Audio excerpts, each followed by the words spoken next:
Before we get into this week's episode, I want to make a plug for Art Market Minute. This is ArtNet News' new micro-podcast hosted by Margaret Kerrigan, who's the site's news editor Europe. It offers a weekly snapshot of essential art market news, expertly compiled by the ArtNet Pro editorial team. The word sustainability, I don't think existed, nor did the word environmentalist, but I think Cole was thinking a lot about sustainability and balance in the natural environment. Can we live within it? Hi, I'm Andrew Goldstein, and this is The Art Angle, a podcast from ArtNet News where the art world meets the real world, bringing each week's biggest story down to earth. So right now, there is a powerful, highly ambitious, and deeply relevant art show in New York that weaves together the histories of conservation and American art in a way most people haven't seen before. It's really terrific, and I'll tell you how to get there. Just go to 24th Street in Chelsea, head west a little bit more until you hit the Hudson River, and then head north about 110 miles until you hit the Rip Van Winkle Bridge in Catskill, New York. There, on either side of the river, are the historic homes of the famed Hudson River School painters Thomas Cole and Frederic Church. And inside those homes sprawls the show, titled Cross-Pollination, Heade, Cole, Church, and Our Contemporary Moment. With art that spans the mid-19th century to today, the exhibition is built around a suite of 16 bravura paintings of hummingbirds by the too little-known Hudson River School artist Martin Johnson Heade, and it takes wing from there, exploring a network of interconnections between art, science, and the natural world. But perhaps what is most interesting to me is the story of the relationships at the heart of the show between Heade, Thomas Cole, and Frederic Church, three of the greatest visionary artists America has ever known.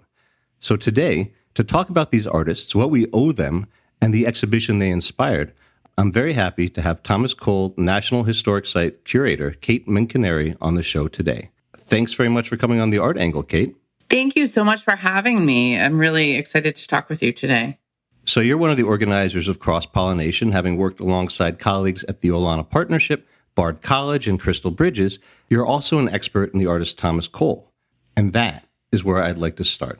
So tell me, who was Thomas Cole? Where did he come from? And what led him to base his studio at the foot of the Catskill Mountains? Thomas Cole was an artist working in the United States in the 19th century, and he was one of the first painters to visually represent the American landscape as something that was unique and worth preserving. He's credited with launching what's now called the Hudson River School of Art, which was a major movement in American painting that looked at landscape. And the painters associated with this movement presented landscape with great importance, equal to that of history.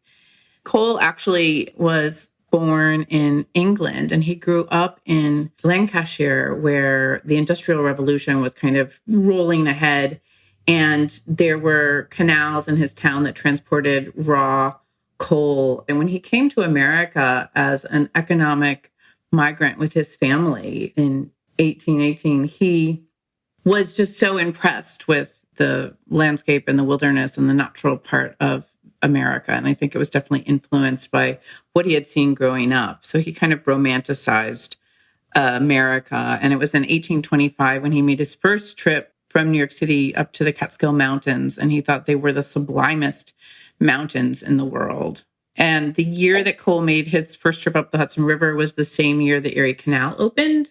So I think that's really an interesting part, because this kind of quickly led to Cole's own anxiety about the environmental and social impact of industrialization. He had seen the writing on the wall in Lancashire, where he watched factories and smokestacks kind of consume the landscape.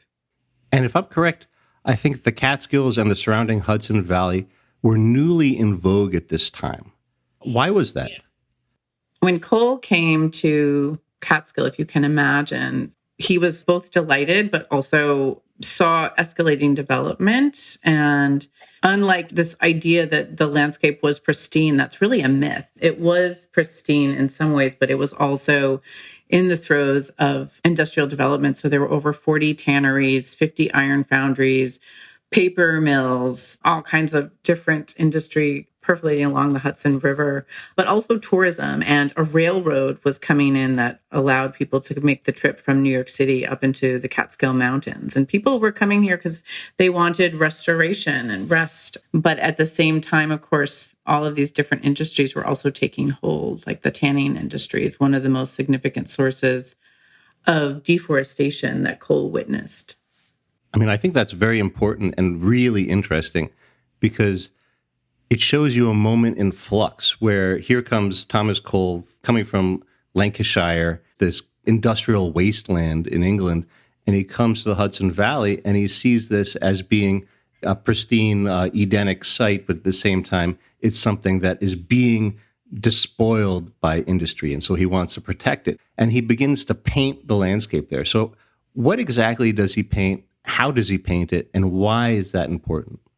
I would say that Thomas Cole actively used both his paintbrush and his pen. You know, he was also a writer, and we're really lucky that he was a writer. So that's how we know so much about what was going on inside his mind. You know, I think he used both creative outlets to advocate for protection and balance in the natural world.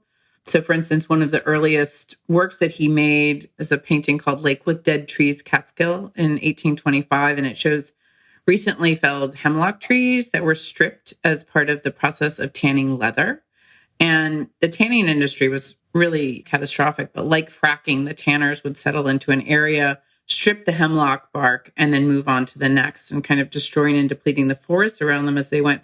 But also it caused a lot of fires. And so, for instance, in another really amazing painting by Thomas Cole, Catskill Mountain House, The Four Elements, it's this just sublime, incredible painting that shows the Catskill Mountains, North-South Lake, and there's earth, air, water, and there's fire. And we think that the fire is probably from the tanneries. And the hemlocks were nearly gone by the time Cole made that painting, which was in 1845.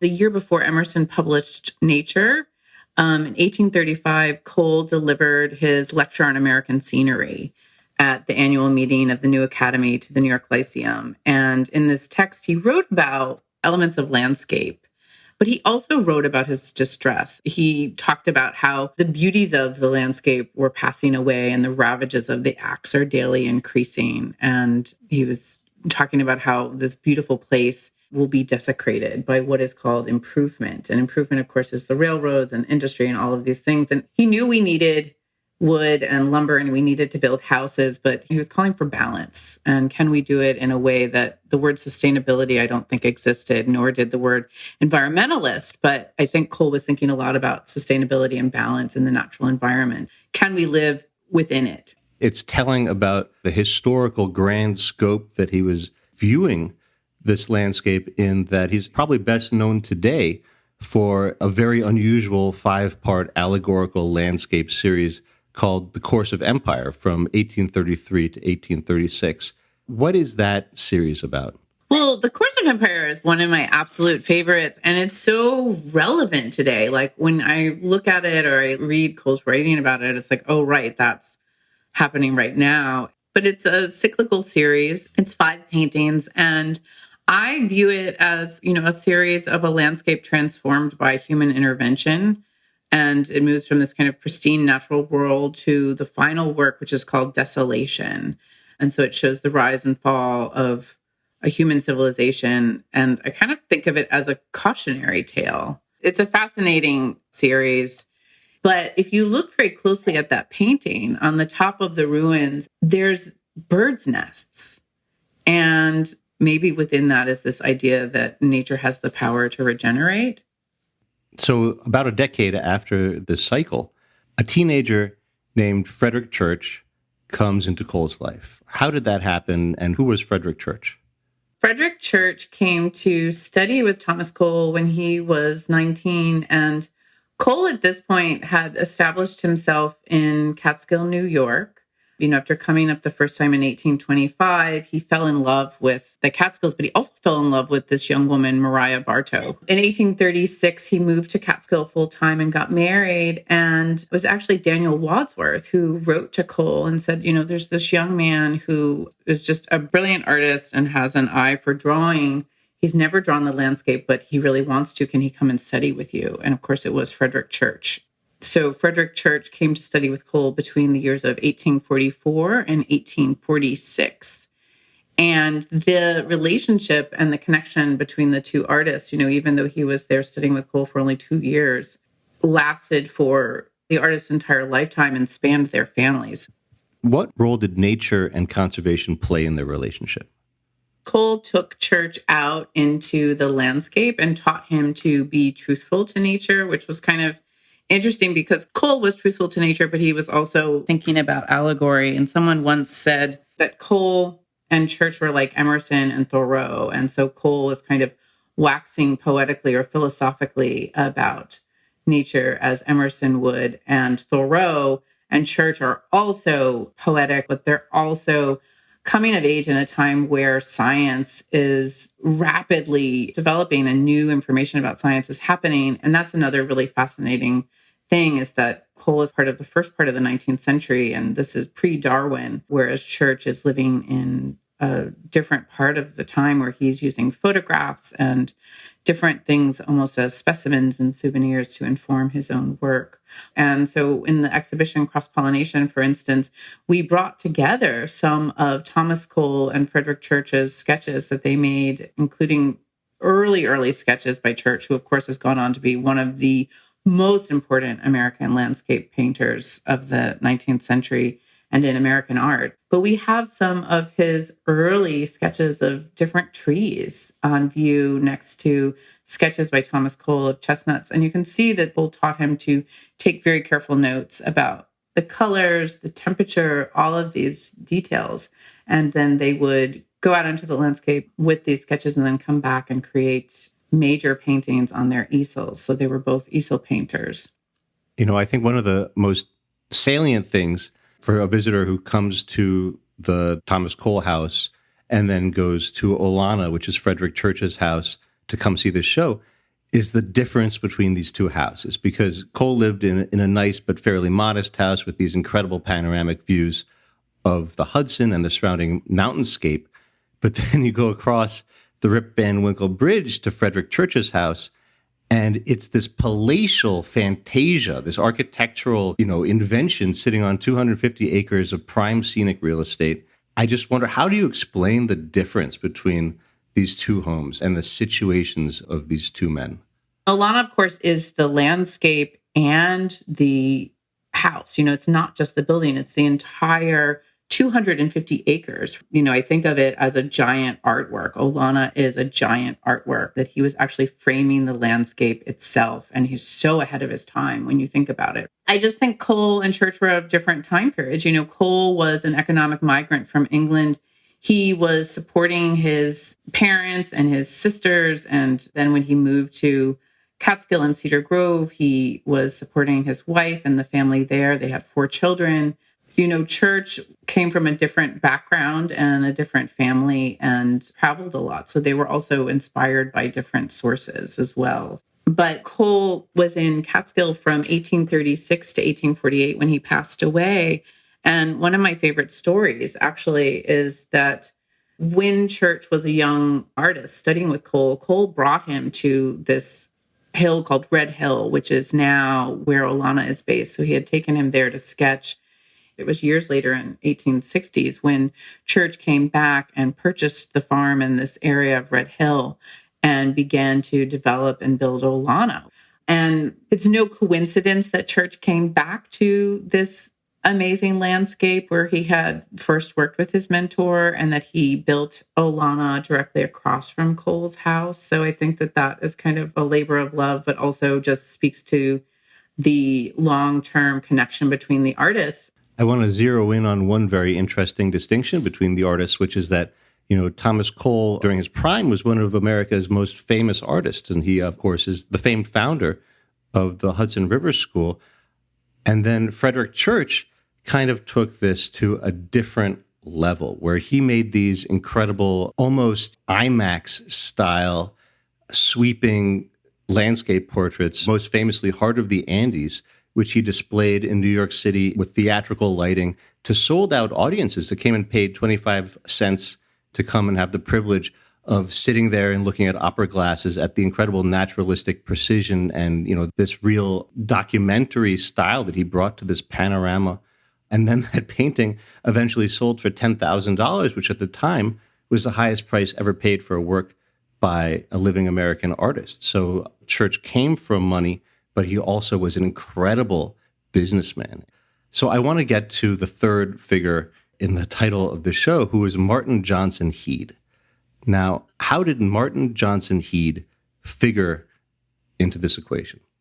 Well, Martin Johnson Heade is fascinating because he is considered to be a Hudson River School painter, but he really was kind of following his own drum. And Heade was friends with Frederic Church, and they both had a studio at the 10th Street Studios. And we think that it was Church's travels to South America in part that inspired Heade to travel to South America and specifically to Brazil. But it was also Heade's obsession with hummingbirds that inspired his travels. So all of the artists were studying the natural world and making paintings and collecting things from all over. They traveled as part of their creative practice. On view in the exhibition, we have mineral collections, and Cole has a collection of herbariums. The Church family has this incredible collection of bird eggs.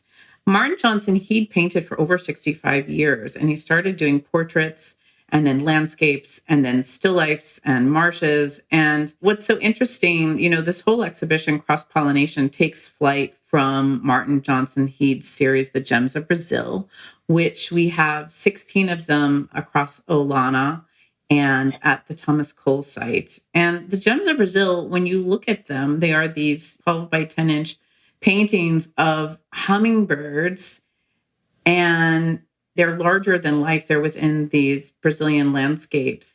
And in the gems, it seems there's pairs and they're nesting and there's eggs. So it's kind of these life cycle pieces. But they are so starkly different from these kind of epic sweeping landscapes that Thomas Cole and Frederic Church were making. And I think that's fascinating that he would do something so different. But he was, like I said, obsessed with hummingbirds and went to Brazil in 1863 because he wanted to make a book that would document as many hummingbird species as he possibly could. And hummingbirds are native only to the Americas. So in North America, there's the ruby-throated hummingbird. But he wanted to go to South America, not only because Church, his good friend, had gone and traveled extensively in South America, but also because he wanted to see as many hummingbirds as he could. And he had earlier been to the London Zoological Society. John Gould had this big exhibition of stuffed hummingbirds, over 1,500. But he had said, he's never even stepped foot on South American soil and seen these hummingbirds in their natural habitat. And so we think that's also part of what prompted him to go and find hummingbirds in their natural habitat. And he was just obsessed with them.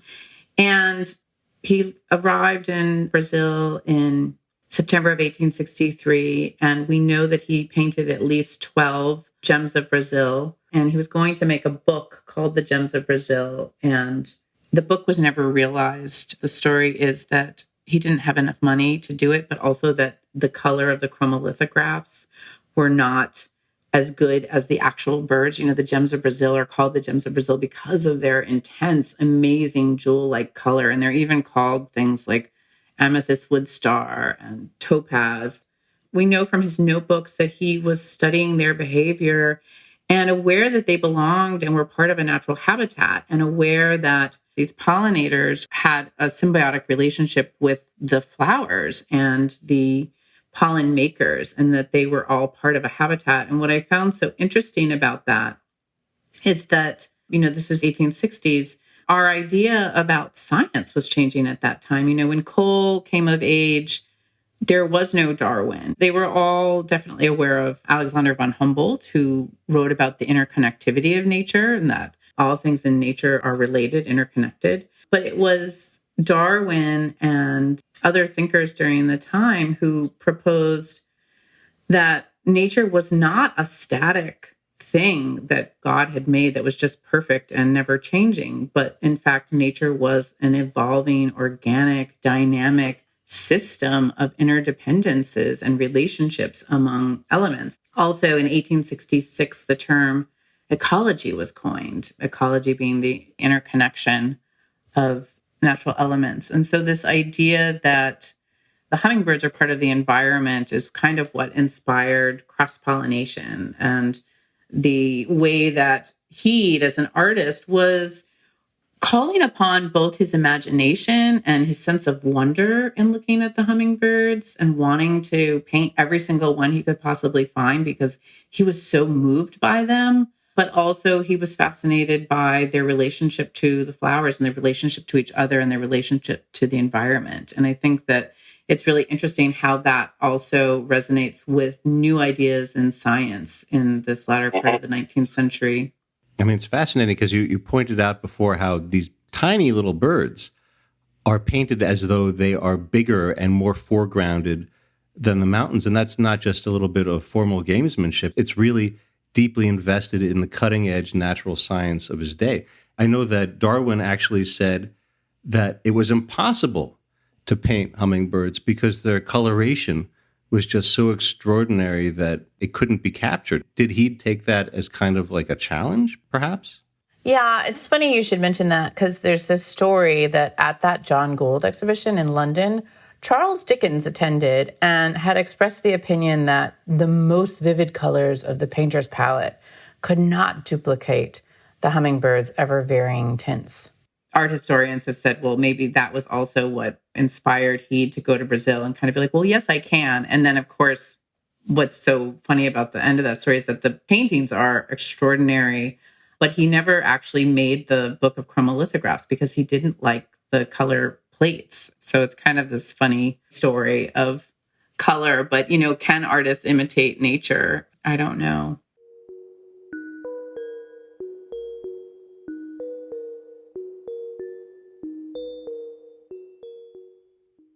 Okay, so it's said that the modern conservation movement had its roots in the Hudson Valley of this period. So how did the work of these artists filter into this broader movement towards an idea that ecology was precious and needed to be protected? So, Church's work was profoundly important in helping to usher in the Adirondack state parks. And we like to think that the work of Thomas Cole and Frederic Church did inspire a new awareness and reverence for the natural world and a call to protect what was there. So during Cole's time, they did not have protections on lands, but there was, for instance, the Forever Wild Act, which protected the whole Catskill mountain landscape and the Catskill parks. In the Hudson Valley, what's interesting is to look at the entire timeline from George Perkins Marsh and all the way to Cole. There was a fantastic exhibition that looked at the history of environmental preservation at the New York Historical Society. I think it was a year or two back that traced it all the way from this time period all the way to Rachel Carson and Scenic Hudson. In our part of the world, Scenic Hudson is credited with kind of launching the contemporary environmental movement by saving Storm King. How do you go about curating a contemporary art show to graft on to this legacy? And why is it important to bring contemporary artists into this conversation anyway? Thomas Cole and Martin Johnson Heade never knew each other personally, but they both wrote extensively to advocate for balance in the natural environment. So while Cole was writing, for example, Lecture on American Scenery in 1841, saying that the hand of the woodman should be checked, Martin Johnson Heade was also concerned about unrestrained use of natural resources. And in his case, as you can imagine, his obsession with birds and hummingbirds, he was concerned about overhunting and the destruction of species in a lot of the American wetlands. And so under the pen name Didymus, he contributed regularly to a magazine called Forest and Stream. And a lot of his columns called attention to environmental degradation and specifically to regulate hunting of waterfowl because he was afraid there wouldn't be any left. And I can give you a quote. He said, "No man has the right to call himself a sportsman would engage in the plume hunting traffic, even if he could clean up 5,000. And he went on to talk about the birds and hummingbirds in Florida. He said the plume birds of Florida have been thoroughly cleaned up by professional bird butcherers, and they are scattered all through South America.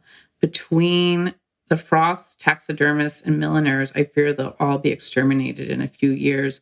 So he definitely would have seen Cole's work. And so there's that relationship between those two artists.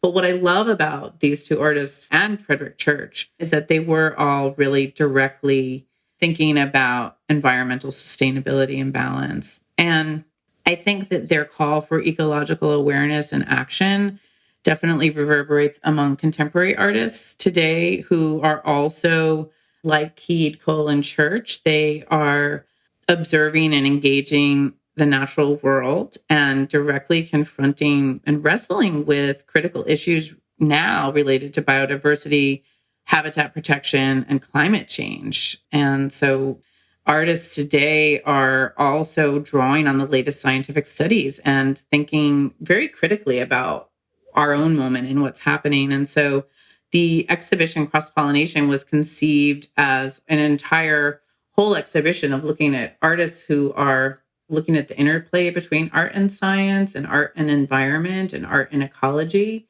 as well as these relationships. But the contemporary artists are artists that we selected intentionally to go with this group of painters. There's just so many incredible projects out there. So in the contemporary section of the show, there are no sweeping landscape paintings, at least in any kind of traditional sense. Why is that when you're literally in the homes of Thomas Cole and Frederic Church? And what is there instead?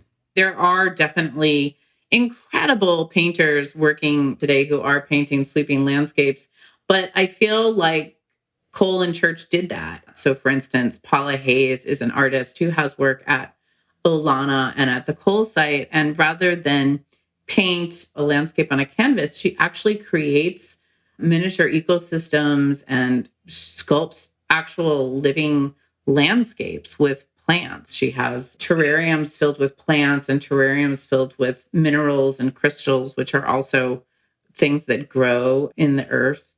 And she created for the Cole site a bird nesting habitat and created a quote unquote landscape, if you want to think of it in terms of an artwork, which it is, but she created an entire new habitat for nesting birds. She's a very interesting artist when it comes to the idea of institutional critique, because when she partners with a museum or an exhibition site, she has a certain kind of reciprocity that she demands for the work from the institution. How does she work with museums?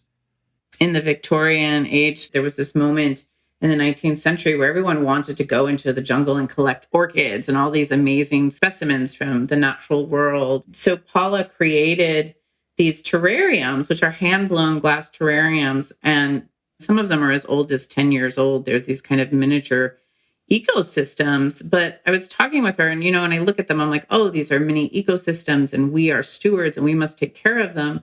She was like, well, it's so much about we want nature, but we have a responsibility to also take care of it and to realize that we are part of it and we coexist with it. And so when she has shown these living terrariums at other museums, she actually has them sign a contract that you agree on taking this artwork, which is a living artwork, that you will take care of it. And of course, it's this microcosm for take care of the natural world that we live in, rather than closing things down by creating new habitats. Paula is giving something back to the natural world.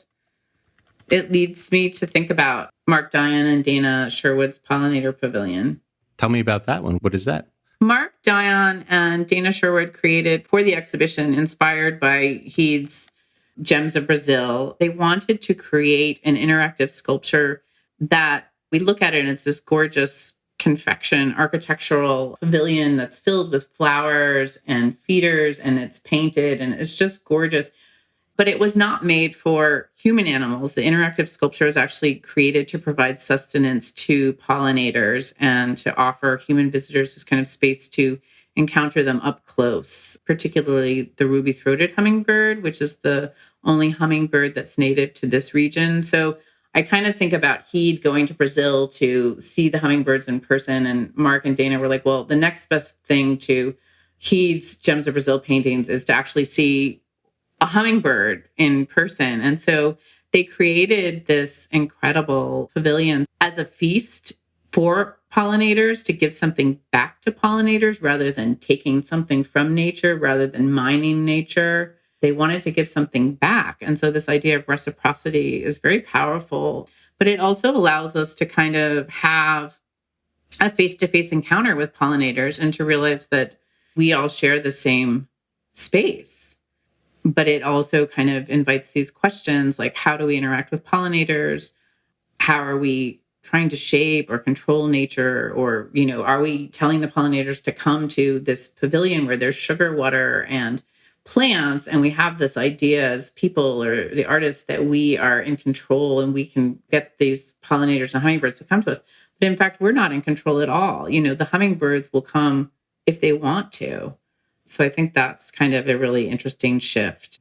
I think it's really interesting to think of just how far we've come from the days of John James Audubon, who's, seen as kind of one of the primogenitors of ecological art, who back in the 1820s used what people call today the quote-unquote barrel of the shotgun method to create his portraits of the birds of North America, where he would shoot the birds and then he would stuff them. And his great innovation was that instead of just letting them lie inert while he painted them, he would position them in these kind of realistic settings. And now artists are actually collaborating actively with animals and giving them a real sense of autonomy and respect. Why is pollinating and why are pollinators so interesting and relevant as a topic today?